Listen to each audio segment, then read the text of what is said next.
إن الحمد لله نحمده ونستعينه ونستغفره ونعوذ بالله تعالى من شرور أنفسنا ومن سيئات أعمالنا من يهده الله فلا مضل له ومن يضلل فلا هادي له وأشهد أن لا إله إلا الله وحده لا شريك له وأشهد أن محمدا عبده ورسوله يا أيها الذين آمنوا اتقوا الله حق تقاته ولا تموتن إلا وأنتم مسلمون يا أيها الناس اتقوا ربكم الذي خلقكم من نفس واحدة وخلق منها زوجها وبث منهما رجالا كثيرا ونساء واتقوا الله الذي تساءلون به والأرحام إن الله كان عليكم رقيبا يا أيها الذين آمنوا اتقوا الله وقولوا قولا سديدا يصلح لكم أعمالكم ويغفر لكم ذنوبكم ومن يطع الله ورسوله فقد فاز فوزا عظيما أما بعد فإن أصدق الحديث كتاب الله وخير الهدي هدي محمد صلى الله عليه وسلم وشر الأمور محدثاتها وكل محدثة بدعة وكل بدعة ضلالة وكل ضلالة في النار. Ma'asyiral muslimin, ikhwani fillah, rahimani wa rahimakumullah. Kita melanjutkan kembali pembahasan kitab Nurus Sunnah wa Dhulumatul Bid'ah yang ditulis oleh Syekh Sa'ad ibn Ali ibn Wahif al-Qahtani rahimahullahu ta'ala. Pada pertemuan yang lalu kita masih membahas tentang al-matlabut tasi' taubatu al-mubtadi'. Bab yang ke-9 tentang pertaubatan ahli bid'ah. Sudah disampaikan bahwasanya bid'ah itu lebih berbahaya daripada maksiat. Sebagaimana yang diucapkan oleh Syekhul Islam Ibnu Taimiyah rahimahullahu taala. Beliau mengatakan wal ma'asi syubuhatiyah asyad minal ma'asi asyahwaniyah.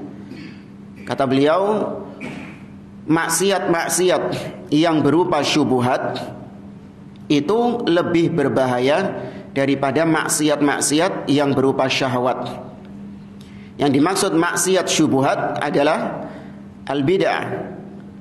Sedangkan maksiat syahwat itu maksudnya al-kabair, ya, dosa-dosa besar. Demikian juga sebagaimana yang diucapkan oleh Al-Imam Sufyan Ats-Tsauri, seorang ulama tabi'in.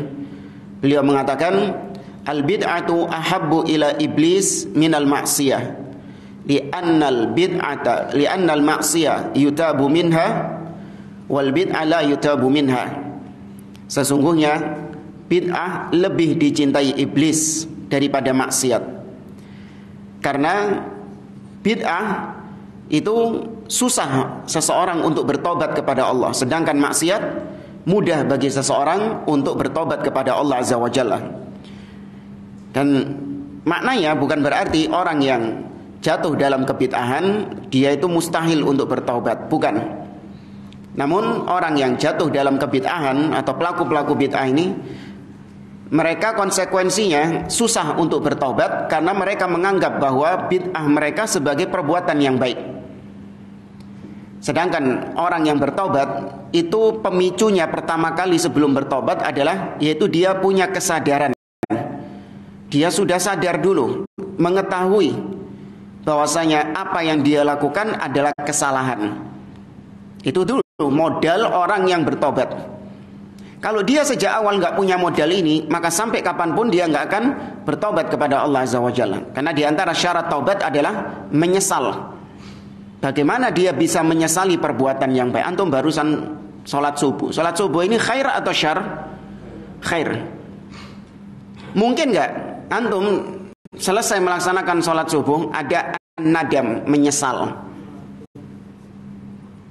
Kalau kehilangan sholat subuh, iya nyesel. Ketinggalan sholat subuh, iya nyesel. Tapi antum sudah melaksanakan sholat subuh, kemudian antum menyesali. Mungkin? Iya, karena itu khair. Memang khair loh ya, bukan nanti terus saya ganti jadi syar, enggak. Memang itu khair. Nah, sama seperti ahli bid'ah. Mereka ketika melakukan bid'ah-bid'ahnya atau meyakini bid'ah-bid'ah mereka, kalau itu dalam akidah, mereka menganggap bahwa apa yang mereka lakukan, apa yang mereka yakini itu khair, bukan kekeliruan, bukan kesalahan. Maka nggak perlu saya bertobat kepada Allah Azza wa Jalla. Sebagaimana kita tidak perlu bertobat dari sholat kita, dari puasa kita. Ya, ini sudah kita bahas pada pertemuan yang lalu. Kata Syekhul Islam Ibnu Taimiyah rahimahullah, "Fama dama yara fi'lahu hasanan wa huwa sayyi'un fi nafsil amri fa innahu la yatub." Sepanjang orang tadi, pelaku bid'ah ini, sepanjang dia masih menganggap perbuatannya itu sebagai perbuatan yang hasan, perbuatan yang baik, padahal sejatinya itu sayyi, perbuatan yang buruk, maka dia tidak akan bertobat kepada Allah Subhanahu wa taala. Nah, iblis senang orang yang tobatnya lama gini, iblis senang. Beda sama maksiat. Maksiat tobatnya mudah karena dia sudah punya modal tadi. Dia meyakini apa yang dilakukan itu salah, meskipun nanti tobatnya itu belakangan, tapi dia sudah punya modal ini. Dan kenyataan realita yang ada menunjukkan demikian. Ahlul bid'ah, mereka senantiasa bangga dengan kebid'ahannya. Mereka tidak merasa apa yang mereka lakukan itu salah, sehingga mereka menampakkan bid'ahnya. Berbeda dengan pelaku maksiat malu dengan kemaksiatannya, merasa bahwa maksiatnya itu aib. Kalau antum rasani, antum ghibai, nggak suka dia. Beda sama ahli bid'ah. Ahli bid'ah kalau kamu hibai, antum ghibai bid'ahnya, tersinggung. Ahli bid'ah ini loh, kalau dighibai bid'ahnya, tersinggung. Ya baperan mungkin. Ya gimana tersinggung, wong dia sendiri bangga dengan bid'ahnya. Ghibah ini apa sih? Kau menyebutkan sesuatu yang aib dari saudaramu. Ya, kau menyebutkan aib dari saudaramu yang tidak dia sukai. Dzikruka akhaka bima yakrah, kata Nabi SAW. Kau menyebutkan tentang aib saudaramu yang tidak dia sukai. Dan untuk ngerasani menghibai ahli bid'ah. Fulan kemarin dia melakukan jatuh dalam bid'ah ini. Fulan kemarin ikut perayaan hari kelahiran Nabi. Fulan kemarin ikut Isra Mi'raj. Fulan kemarin begini. Hanya sebatas Anda mengatakan demikian. Fulan yang antum rasani ini, antum ghibai ini, tersinggung? Enggak. Iya, saya ikut kemarin, bangga dia. Tapi kalau antum bilang, fulan ini kemarin berzina, fulan kemarin ini minum khamr, marah dia. Karena dia sadar bahwa itu adalah aib. Dia sadar bahwa itu kesalahan. Maka dia gak seneng kalau kesalahannya itu diumbar-umbar. Ya. Dan sudah kita sampaikan pada pertemuan yang lalu, pelaku maksiat atau pelaku bid'ah itu tidak ada yang mewariskan bid'ahnya kepada anak-anaknya. Pelaku bid'ah mewariskan bid'ahnya kepada anak-anaknya. Sedangkan pelaku maksiat itu tidak mewariskan bid'ahnya kepada anak-anaknya. Bahkan diwanti-wanti anak-anaknya, jangan sampai kau bermaksiat seperti aku. Nah, ini menunjukkan bahwa orang tersebut sudah punya modal sadar bahwa maksiatnya itu adalah kekeliruan. Berbeda dengan ahli bid'ah. Tsumma qala, kemudian kata Syekhul Islam, walakinna taubah mumkinatun wa waqi'atun bi an yahdiyahu Allah wa yurshidahu hatta yatabayyana lahul haq.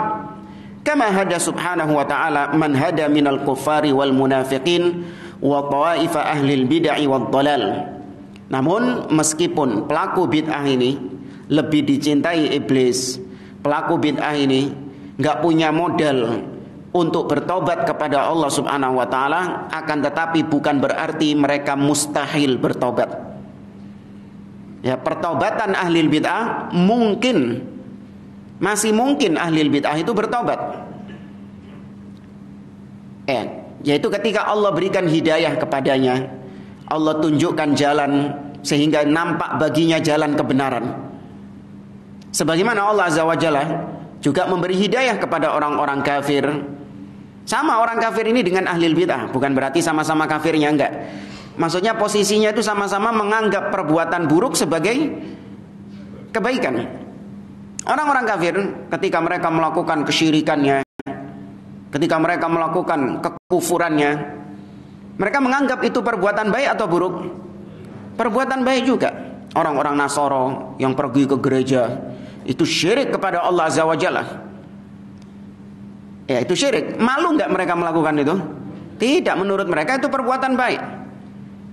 Nah, itu sama dengan ahli bid'ah. Nah, Allah saja bisa memberikan hidayah kepada orang kafir, kepada orang-orang munafik. Maka demikian juga Allah bisa memberikan hidayah kepada ahli bid'ah. Wa qala rahimahullah, berkata lagi Syekhul Islam Ibnu Taimiyah, wa man qala innahu la yaqbal taubata mubtadi' mutlaqan faqad ghalita ghaltan munkaran. Barang siapa yang menganggap bahwa tobatnya ahli bid'ah itu tidak diterima secara mutlak, maka dia telah keliru dengan kekeliruan yang mungkar. Maksudnya ada sebagian orang yang keliru memahami hadis Nabi yang disebutkan setelah ini. Kita baca. Faqad fassara Syekhul Islam haditha hajabit taubah an sahibil bid'ah bi kalami hadha tafsiran wadihan walillahil hamd. Syekhul Islam sudah menjelaskan dengan penjelasan yang sangat gamblang sekali tentang sebuah hadis yang menunjukkan bahwa ahli bid'ah itu terhijabi dari tobat. Terus dijelaskan hadis ini oleh Syekhul Islam dengan penjelasan yang gamblang, yaitu hadis yang diriwayatkan dari Anas bin Malik radhiyallahu taala anhu. Qala Rasulullah sallallahu alaihi wasallam, "Innallaha hajaba an kulli sahibi bid'atin hatta yada'aha." Sesungguhnya Allah Subhanahu wa taala hajaba, menghijabi, ya, menutup, ngasih tirai. Bukan ngasih tirai, ya menutup semacam dengan itu. Hijab, kalian tahu kita kan, bahasa kita hijab juga. Sesungguhnya Allah menghijabi semua pelaku bid'ah sampai dia Sesungguhnya Allah Subhanahu wa taala menghijabi tobat dari semua pelaku bid'ah sampai dia meninggalkan bid'ah tersebut. Apakah berarti maknanya Allah tidak menerima tobatnya ahli bid'ah? Tidak ada hubungannya. Menghijabi artinya tertutupi. Tobatnya itu ada, saking pelaku bid'ah ini gak ketok. Sama seperti antum misalnya, di sebelah sini dikasih hijab, di sana dikasih hijab buat harim-harim, ya, buat akhwat. Antum ada di sini, akhwatnya ada di balik hijab itu. Tapi akhwatnya ada kan? Ada, saking gak ketok, saking gak kelihatan antum itu. Nah, demikian juga tobat tadi, tobatnya ada, akan tetapi tidak nampak bagi ahli bid'ah. Gak ketok tobatnya ini. Itu permisalan. Maka dari sini dari hadis tadi bukan menunjukkan bahwa ahli bid'ah nggak mungkin bertobat, tidak diterima tobatnya, tidak. Ya, ahlul bid'ah tetap diterima apabila dia bertobat kepada Allah Azza wa Jalla. Wa qad waddaha al-ma'na li hadzal hadits fi kalami Ibnu Taimiyah rahimahullah anifan. Wala syakka anna an-nususa yufassir ba'daha ba'dan. Hadis tadi sudah dijelaskan oleh Syekhul Islam bahwa Allah menghijabi taubatnya ahli bid'ah, yaitu mereka ini dibikin sulit. Susah mereka untuk bertobat kepada Allah karena tobatnya gak ketok. Ya, tobatnya nggak kelihatan. Seandainya mereka membuka hijab itu, ketemu dengan tobat itu. Ya, bertemu dengan tobatnya itu. Dan tidak diragukan lagi bahwa nas-nas, dalil-dalil Al-Quran dan Sunnah itu saling menafsirkan antara satu dengan yang lainnya. Karena kalau ini Anda pahami hadis tadi itu, Anda pahami bahwa pelaku bid'ah itu tidak diterima tobatnya, maka itu bertabrakan Dengan banyak ayat-ayat di dalam Al-Quran yang menunjukkan Allah menerima taubat dari semua pelaku maksiat. Allah misalnya mengatakan dalam akhir surah Al-Furqan, faula illa man taba wa amana wa amila amalan salihah faulaika yubaddilullahu sayyiatihim hasanat wa kana Allahu ghafurar rahima. Kecuali orang-orang yang tobat. Nah, di situ disebutkan tentang syirik. Walladzina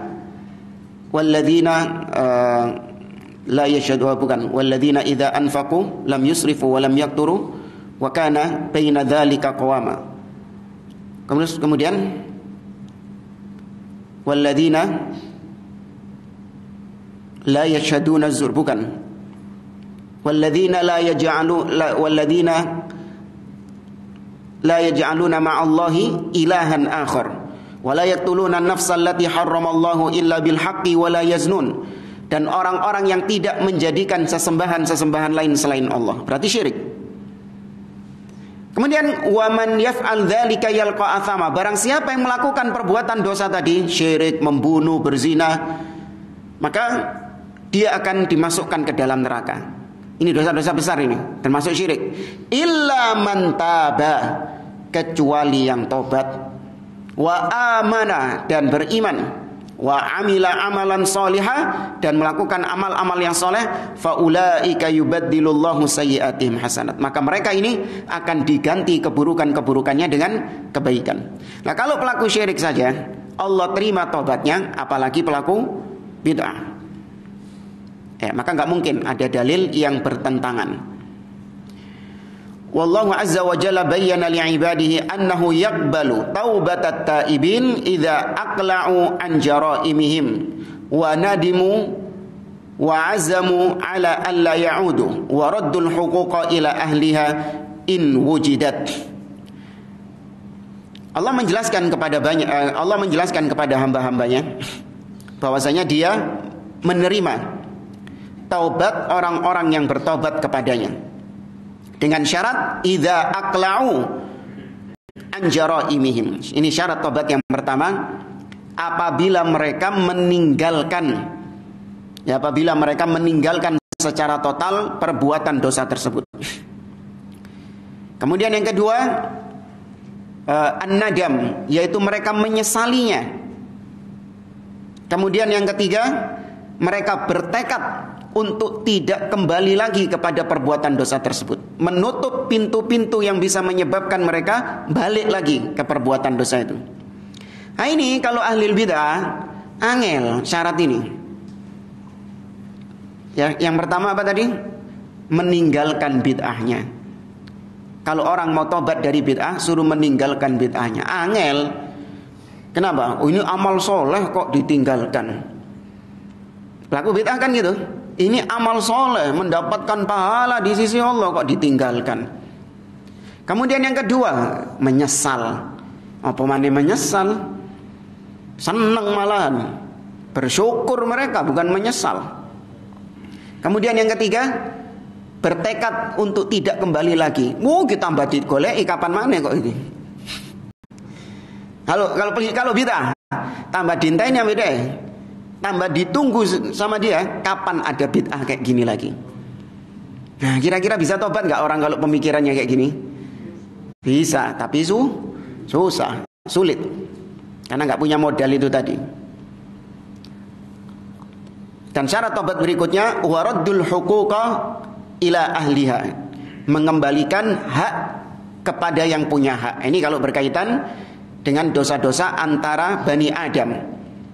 Mengambil harta seseorang, atau pernah memukul seseorang, melukai seseorang, itu dikembalikan apa yang menjadi haknya, atau minta dihalalkan, atau minta dihalalkan. Ada syarat tobat yang lain, seperti misalnya harus ikhlas kepada Allah. Ditambahkan oleh para ulama, harus ikhlas kepada Allah tobat itu. Kemudian dilakukan sebelum waktu batas akhir tobat. Ya, batas akhirnya tobat kalau internasional kapan? Terbitnya matahari dari arah barat. Itu internasional, berlaku bagi semua manusia. Tapi kalau bagi orang-orangnya, Hah? Iya, ketika nyawa belum sampai kerongkongan. Nah, kemudian ditambahkan juga apabila dosanya itu berkaitan dengan bid'ah-bid'ah atau maksiat-maksiat dan kesyirikan-kesyirikan yang diajak, yang diserukan. Ya, seperti misalnya saya mengajak kepada antum, mengajak antum untuk syirik, bid'ah, atau saya memberikan syubhat kepada antum, penyimpangan-penyimpangan di dalam agama. Nah, ketika saya rujuk dalam artian saya meyakini bahwa apa yang saya ucapkan itu keliru, maka bertobat nggak cukup dengan tobat-tobat tadi nih, tapi dia harus menjelaskan bahwasanya apa yang saya yakini kemarin, apa yang saya sampaikan kepada antum itu keliru, dan yang benar adalah begini, begini, dan begini. Contoh, saya di pengajian ini misalnya mengatakan kepada antum bahwasanya Allah itu tidak di atas, tapi Allah di mana-mana. Saya ajak antum untuk berakidah dengan akidah ini. Allah di mana-mana, Allah tidak di atas. Oke, selesai pengajiannya hari Kamis. Terus Kamis depan lagi, sebelum Kamis depan lagi, saya dinasihati sama salah satu jamaah, atau mungkin saya baca-baca lagi referensinya. Ternyata memang keliru. Apa yang saya sampaikan kemarin itu keliru. Dan yang benar adalah Allah di mana? Di atas. Maka gimana? Apa cukup saya bertobat kepada Allah, saya istighfar kepada Allah karena telah salah dalam menyampaikan akidah? Ya cukup Kamis depannya wis meneng-menengan kok gak terjadi apa-apa gitu. Gitu? Tidak. Harus disampaikan para bapak-bapak, para jamaah, saya Kamis kemarin menyampaikan bahwa Allah di mana-mana. Itu akidah yang keliru. Saya berlepas diri dari hal tersebut. Yang benar adalah Allah Subhanahu wa taala berada tinggi di atas. Ya. Itu dulu pernah pengalaman tergelincir. Ya, lisan tergelincir. Kepreset. Kayak misalnya sering kalau kepleset-kepleset yang ringan itu orang mungkin memaklumi. Kayak saya sering ketukar antara Isa dan Musa. Ya, ketika mau menyampaikan Isa, ternyata yang keluar Musa. Demikian juga dengan sebaliknya. Nah, itu orang-orang insya Allah tahu. Saya katakan Nabi Musa tidak disalib. Kalau saya ngomong kayak gitu, antum tahu yang dimaksud siapa? Nabi Isa. Ya, ini kepleset-kepleset yang gini. Andai pernah kita parah keplesetnya itu, yaitu ketika kita membantah statement pernyataan sebagian orang yang menyebutkan bahwa Syekhul Islam Ibnu Taimiyah rahimahullah itu dituduh melakukan tasybih, menyerupakan Allah dengan makhluk. Pernah dengar kisahnya? Ibnu Taimiyah itu dituduh melakukan tasybih ketika khutbah. Ya, ketika khutbah dia mengatakan sesungguhnya Allah itu turun sebagaimana turunnya aku dari mimbar ini. Pernah dengar tentang ini? Ya. Ini kedustaan. Tahu kisah ini siapa yang menyebarkan?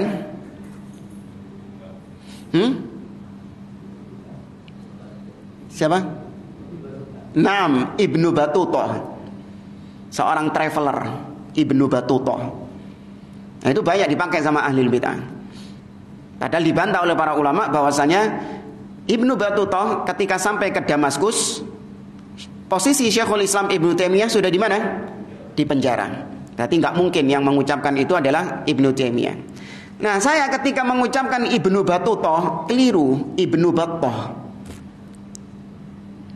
Tahu siapa Ibnu Battah? Ulama ahlu sunnah, penulis kitab apa? Penulis kitab apa? Ibnu Battah Al-Ukbari. Kitab Al-Ibanah. Ya, Al-Ibanah As-Sughra dan juga Al-Ibanah Al-Kubra. Itu keliru mengucapkan Ibnu Battah. Wis diupload nang YouTube, tak delok rekamane. Lu bahaya iki. Ayah tak suruh hapus sudah itu rekamannya itu. Ya, kemudian baru setelahnya kita sampaikan ya kepada para jamaah bahwa apa yang kita sampaikan keliru, karena itu tuduhan serius kepada seorang ulama ahlu sunnah, Ibnu Battah. Baik, ini hanya sebatas kisah saja yang dulu pernah kita alami.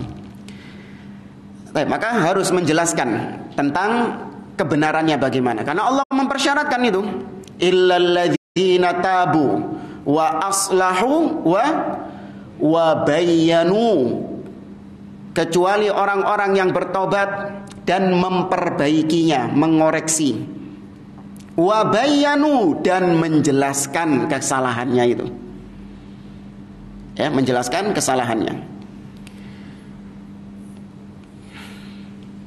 Faqala subhanahu ba'da an dzakara al-musyrikina wal qatla waz zina wa tawa'adahum bil ihana. Ini surat Al-Furqan yang tadi kita sebutkan, ayat yang ke-70. Setelah Allah menyebutkan tentang dosa syirik, dosa membunuh, dan dosa zina,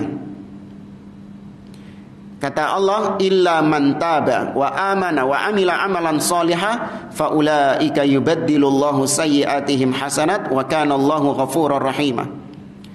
Allah juga berfirman di dalam surah Thaha ayat yang ke-82, wa inni laghaffarun liman taba wa amana wa amila salihan thumma ihtada.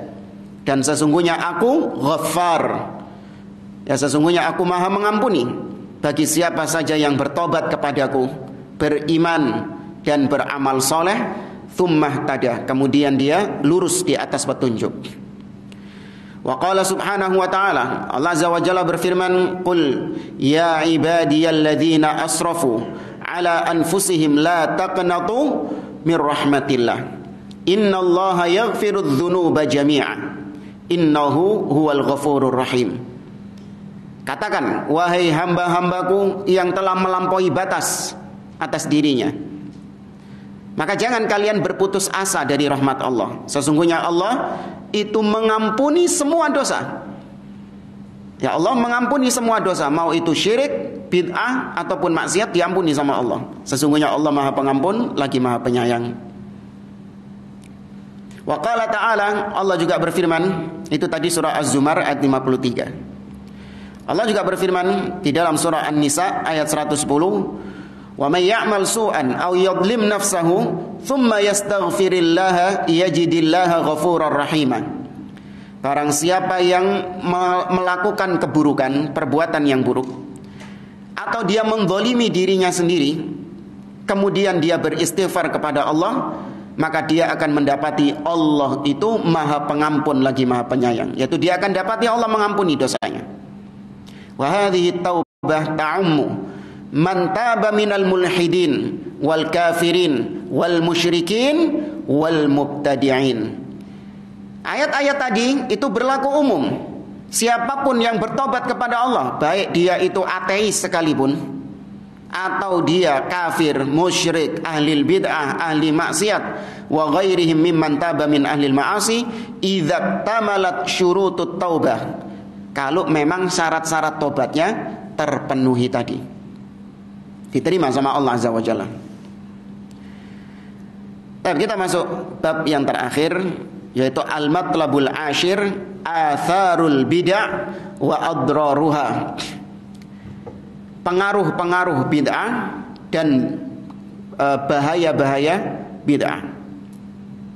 Ya, dampak-dampak lah, dampak-dampak keburukan bid'ah. Dan kata beliau, al-bid'ah laha atharun khatiratun wa awaqibu wakhimah wa adrarun muhlikah. Harus diyakini bahwa bid'ah itu punya dampak-dampak yang berbahaya, efek-efek negatif, memiliki akibat-akibat yang buruk, dan memiliki konsekuensi bahaya yang bisa membinasakan seseorang. Minha ma ya'ti, di antaranya yang pertama, al-bid'ah baridul kufur. Bid'ah itu adalah jembatannya kekufuran. Ya, bid'ah itu mengantarkan seseorang kepada kekufuran.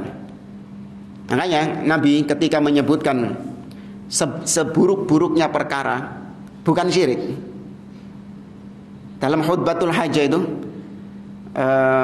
fa inna asdaqal hadithi kitabullah wa khairal hadi hadi Muhammadin sallallahu alaihi wasallam wa syarrul umuri muhdatsatuha. Seburuk-buruknya perkara adalah perkara yang diada-adakan, perkara yang baru di dalam agama. Kalau kita mikir perkara yang paling buruk harusnya apa? Syirik. Tapi kenapa Nabi menyebutkan bid'ah? Karena tidaklah terjadi syirik kecuali dari pintu bid'ah. Ya sahih jamaah, tidaklah terjadi kesyirikan kecuali dari pintu bid'ah. Coba antum flashback ke belakang sejarah terjadinya syirik di muka bumi ini. Dimulai di zaman apa? Nabi Nuh alaihissalam. Ketika itu Nabi Nuh belum diutus.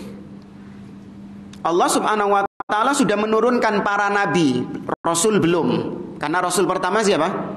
Nuh alaihissalam. Nabi sudah diutus. Adam, Idris dan seterusnya sudah diutus. Menjalankan atau diberi syariat manusia ini. Kemudian ada 5 orang wali, orang soleh di zaman tersebut. Siapa namanya? Wad, Suwa, Yaghuth, Ya'uq, Nasr. Mati 5 orang ini. Nah kemudian ketika mati, kaumnya mengkultuskan, mengagung-agungkan 5 orang wali tersebut. Sampai pada akhirnya menyembah 5 orang itu. Baik. Terjadi kesyirikan ini. Sebelum terjadi kesyirikan, mereka itu memunculkan bid'ah dulu. Kenapa kok kita katakan bid'ah? Karena Nabi yang diutus kepada mereka untuk mengajarkan syariat pernah ngajari nggak mengkultuskan orang soleh ini? Nggak pernah ngajari. Coba sebutkan Nabi siapa yang diutus kepada mereka sebelum Nuh.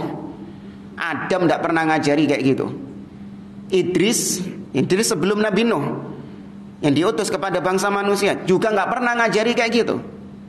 Menjadikan orang soleh sebagai perantara dalam berdoa, membuat berhala-berhala, peringatan monumen-monumen orang soleh, nggak pernah ngajari. Mereka munculkan sampai akhirnya mereka jatuh dalam syirik. Hal yang sama terjadi di zaman sebelum diutusnya Nabi SAW, yaitu kisah atau sejarah pertama kalinya terjadi kesyirikan di kota Mekah. Ini kota Mekah menjadi kota syirik. Siapa yang bawa berhalanya? Amr ibn Luhai al-Khuzai. Ya, Amr ibn Luhai al-Khuzai. Sama seperti tadi, Amr bin Luhai al-Khuzai dan orang-orang Mekah yang akhirnya mereka menyembah berhala. Nabi terakhir yang diutus kepada mereka siapa? Ibrahim dan Ismail. Ya kan, yang diutus di Mekah. Ini sebelum diutusnya Nabi Muhammad loh, ya. Sebelum diutusnya Rasulullah Muhammad SAW. Nabi Ibrahim dan Ismail pernah ngajari gitu? Hah? Pernah ngajari kayak gitu? Enggak pernah. Berarti itu apa dulu baru syirik? Bid'ah dhisik baru syirik. Makanya di sini yang poin yang paling berbahaya dari kebid'ahan adalah bid'ah itu adalah jalan menuju syirik, kufur. Fa'an Abi Hurairah radhiyallahu taala anhu, 'anin Nabi sallallahu alaihi wasallam, dari Abu Hurairah radhiyallahu taala anhu, Nabi sallallahu alaihi wasallam mengatakan, la taqumus sa'ah hatta ta'khudha ummati bi akhdil quruni qabla shibran bi shibrin wa dhira'an bi dhira'in. Faqila ya Rasulullah kafarisin warum, faqala wa minan nasi illa ulaik. Kata Nabi, tidak tegak hari kiamat sampai sebagian umatku itu mengambil jalan-jalan orang-orang sebelum mereka. Sejengkal demi sejengkal, sehasta demi sehasta. Ditanya, wahai Rasulullah, apakah yang dimaksud orang-orang sebelum kita adalah Persia dan Romawi? Maka Nabi, di antara manusia siapa lagi kalau bukan mereka? Dalam riwayat yang lain, ini yang lebih masyhur, la tattabi'unna sanana man kana qablakum shibran bi shibrin wa dhira'an bi dhira'in hatta law dakhalu juhra dabbin la dakhaltumuhu. Sungguh kalian akan mengikuti jejak-jejak orang-orang sebelum kalian, sejengkal demi sejengkal, sehasta demi sehasta, sampai kalaupun mereka masuk ke lubang dob, kalian akan ikut masuk ke sana. Ditanya, Nabi SAW ditanya, al-Yahudu wan Nasara faman? Apakah Yahudi dan Nasrani? Siapa lagi? Di situ Nabi mengatakan, kalian akan mengikuti langkah-langkah orang-orang sebelum kalian, Yahudi dan Nasrani. Sedikit demi sedikit, sejengkal demi sejengkal, sehasta demi sehasta.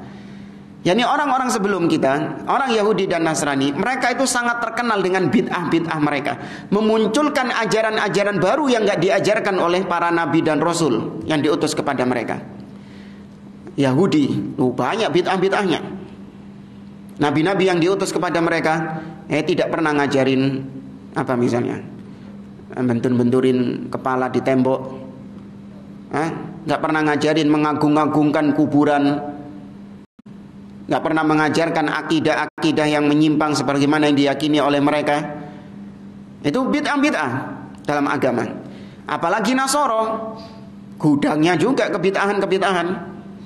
Nah, Nabi mewanti-wanti, kalian akan ikut kebiasaan mereka, melakukan bid'ah-bid'ah dulu, sedikit demi sedikit, sejengkal demi sejengkal, sampai pada titik parahnya, kalaupun mereka masuk ke dalam lubang dob, kalian ikut masuk. Nah, ini titik parahnya di sini. Sampai ketika mereka melakukan kekufuran, punya segudang kekufuran yang banyak, kalian juga ikut memunculkan kekufuran itu. Terjadi, nemen terjadi nih. Ya. Baik. Bahaya yang kedua. Kurang berapa menit? Oh, belum titit ya? Oh iya sih.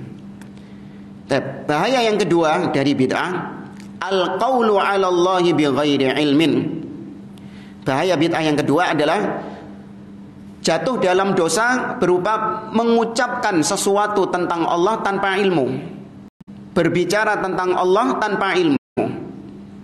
Li'anna an-nadhira fi siyaril mubtadi'ah yajiduhum aktsaran nasi kadziban 'ala Allahi wa rasulihi sallallahu alaihi wasallam. Karena orang-orang yang memperhatikan kondisi ahli bid'ah ini, antum juga perhatikan kondisi ahli bid'ah ini. Mereka orang-orang yang paling banyak jatuh dalam kedustaan atas nama Allah dan Rasulnya. Berdusta atas nama Allah dan Rasulnya, baik disengaja ataupun tidak disengaja. Waqad hadzara Allah Ta'ala 'anit taqawwuli 'alaihi faqala subhanahu walau taqawwala 'alaina ba'dal aqawil la akhadna minhu bil yamin thumma laqata'na minhul watin. Ini nabi yang diancam. Nabi yang diancam dalam ayat ini di surah Al-Haqqah ayat yang ke-4. Walau taqawwala 'alaina ba'dal aqawil. Seandainya Muhammad itu berbicara tentang kami, yaitu berbicara tentang Allah dengan pembicaraan-pembicaraan yang bukan dari kami, la akhadna minhu bil yamin. Kami akan pegang tangan kanannya, thumma laqata'na minhul watin. Kemudian kami potong urat nadinya. Nabi diancam gak boleh berucap tentang Allah tanpa ilmu. Gak boleh berbicara tentang agama tanpa ilmu. Wa hadzara an-nabi sallallahu alaihi wasallam 'anil kadhibi 'alaihi wa tawa'ada man fa'ala dzalika bil 'adzabi syadid.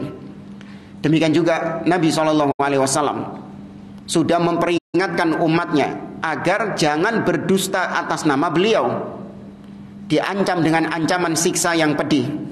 Nabi mengatakan, man ta'ammada 'alayya kadziban falyatabawa maq'adahu minan nar. Barang siapa yang berdusta atas namaku, maka hendaklah dia siapkan tempat duduknya di neraka. Maka ahli bidah, mereka suka bikin hadis-hadis palsu. Sudah tahu palsu, dipegang sama mereka, dijadikan sebagai sandaran sama mereka. Bahkan bukan cuma hadis palsu. Di antara mereka ada yang sampai bikin ayat-ayat palsu. Sebagaimana kaum Syiah Rafidhah bikin ayat-ayat palsu. Maka ini semua adalah keburukan atau bahaya dari kebid'ahan, berdusta atas nama Allah Subhanahu wa taala dan berdusta atas nama Nabi. Ini lucunya ahli bid'ah ini. Mereka kalau hadis-hadis yang tidak sesuai dengan selera mereka, tidak sesuai dengan akidah mereka, mereka dengan gampangnya mengatakan, oh ini hadis dhaif, ini hadis lemah, ini hadis muttarib. Seperti mereka menolak hadis jariyah. Apa hadis jariyah? Allah di atas. Ketika Nabi bertanya kepada jariyah, "Ainallah?" Fis sama.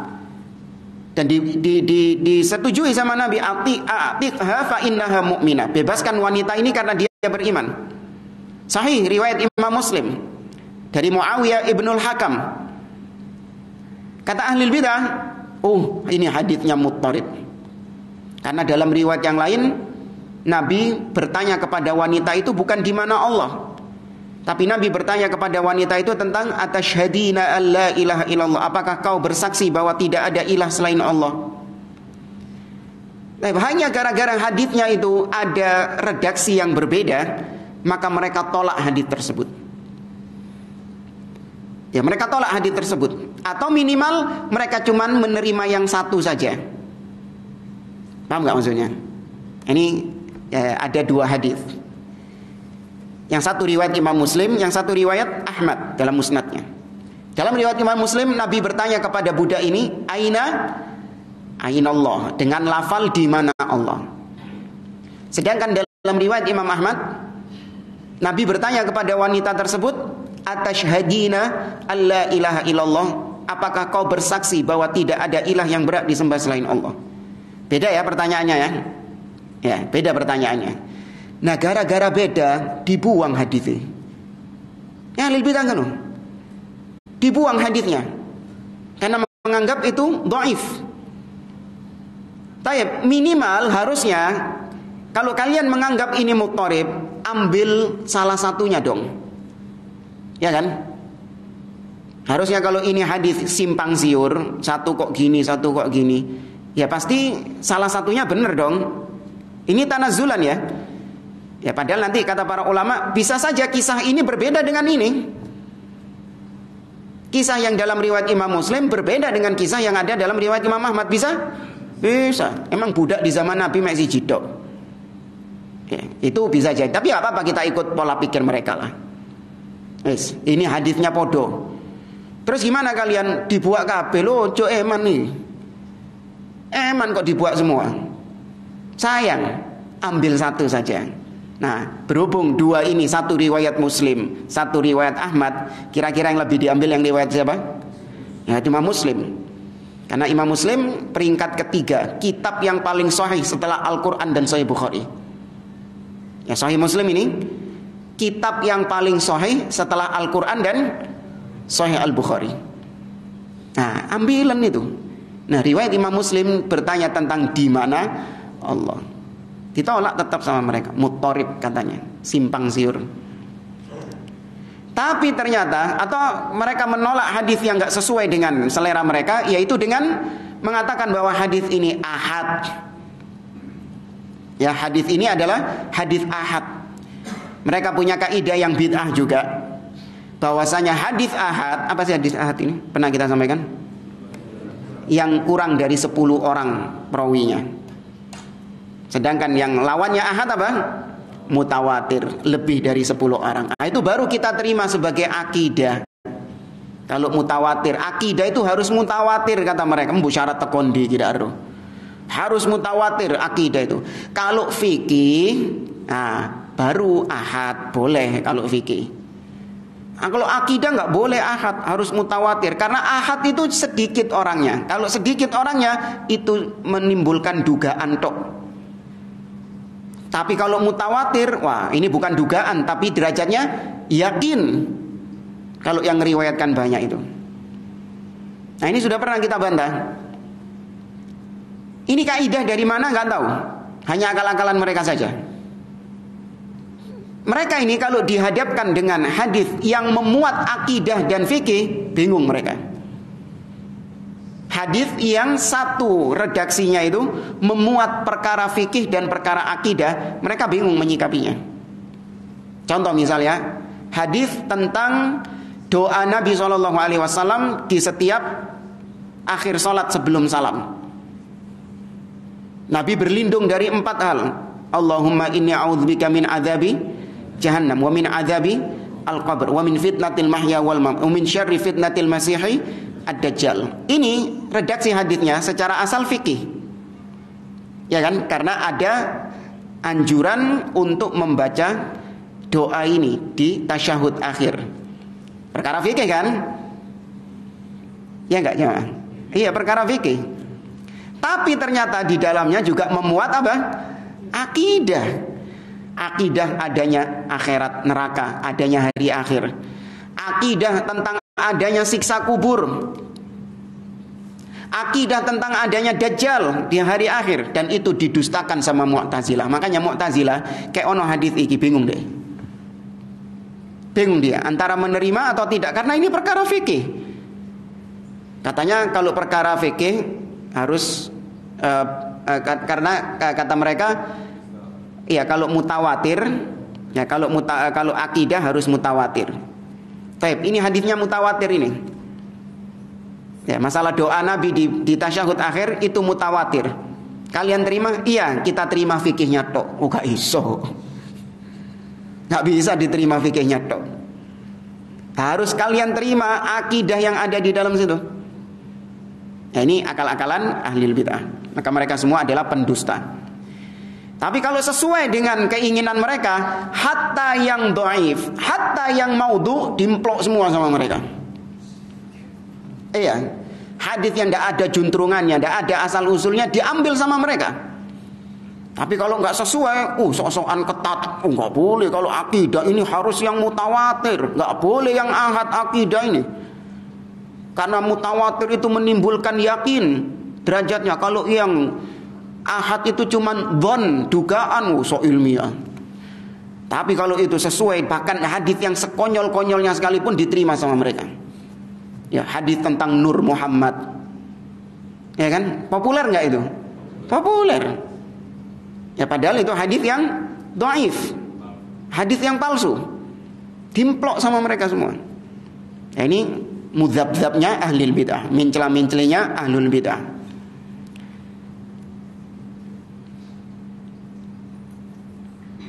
Kemudian yang ketiga, di antara dampak buruk bid'ah adalah bughdul mubtadi'ati lis-sunnati wa ahliha.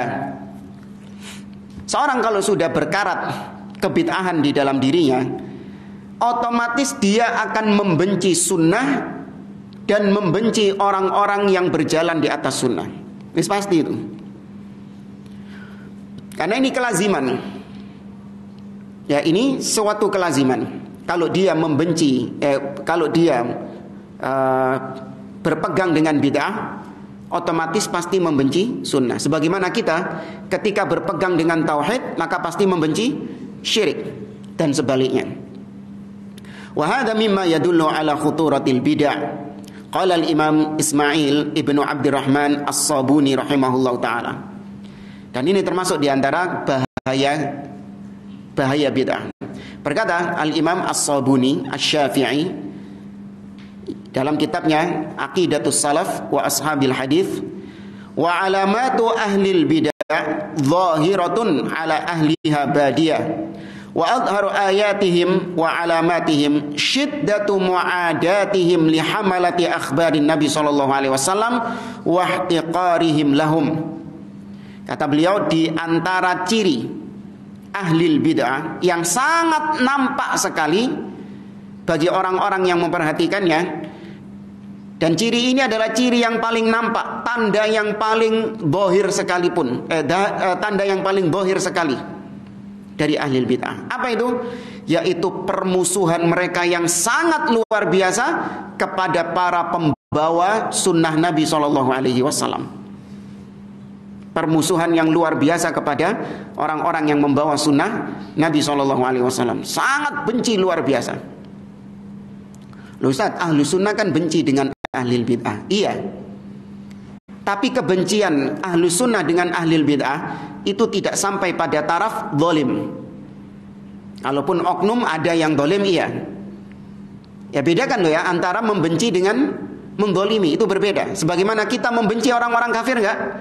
Iya, kita membenci kafir karena kekufurannya. Tapi bukan berarti kemudian kita menzalimi, merampas hak-haknya, menumpahkan darahnya, tidak.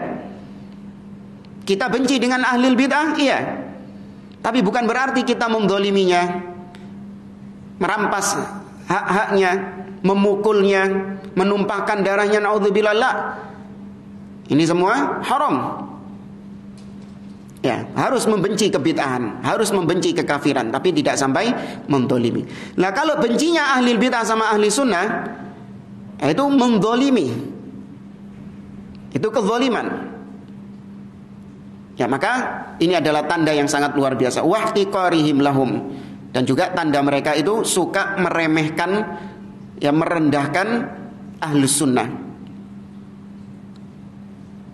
Taib jamaah rahimani wa rahimakumullah. Kita cukupkan sampai poin yang ketiga ini. Insyaallah pada pertemuan yang akan datang